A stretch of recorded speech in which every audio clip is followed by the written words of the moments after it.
আসসালামু আলাইকুম রহমতুল্লাহি ওবরাকাতুহু। আপনার ছাদ বাগানে যদি এরকম একটা ঔষধি গাছ থাকে, অর্থাৎ নিম গাছ থাকে, তাহলে তো আর কোনো কথাই নেই।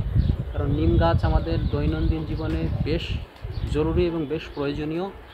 তার উৎকৃষ্ট উদাহরণ হচ্ছে যাদের চুলকানি আছে, যাদের অ্যালার্জি আছে, অ্যালার্জির সমস্যা আছে, তারা এই নিম পাতা বেটে গায়ে লাগালে অনেক বেশি উপকৃত হতে পারেন।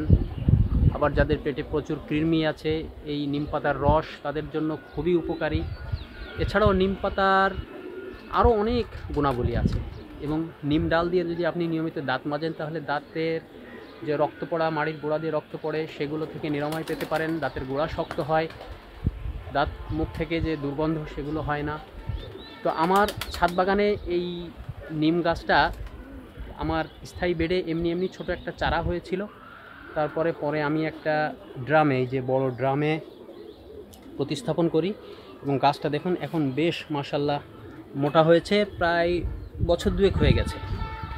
এবং নিম পাতা গাছ কিংবা নিম গাছ যদি আপনার ছাদ বাগানে থাকে, তাহলে এর যে বাতাসটাও বেশ স্বাস্থ্যকর বাতাস।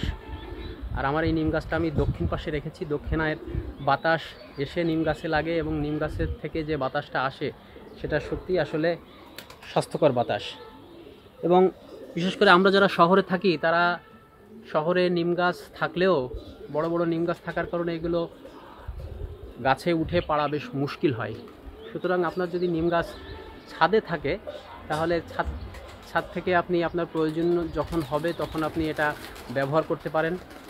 এজন্য যাদের সুযোগ আছে, তারা অবশ্যই শাকসবজি এবং ফলদ গাছ লাগানোর পাশাপাশি, রোপণ করার পাশাপাশি অবশ্যই বেশ কিছু ঔষধি গাছ, যেগুলো নিত্য প্রয়োজনীয়ভাবে মানুষ ব্যবহার করে, সেগুলো অবশ্যই রোপণ করবেন।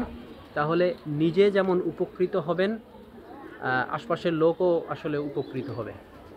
ধন্যবাদ সবাইকে। একটু নজর চ্যানেলের পক্ষ থেকে সবাই ভালো থাকবেন। আল্লাহ পাক সবাইকে সুস্থ রাখুক। আসসালামু আলাইকুম রহমতুল্লাহি ওয়া বারাকাতুহু।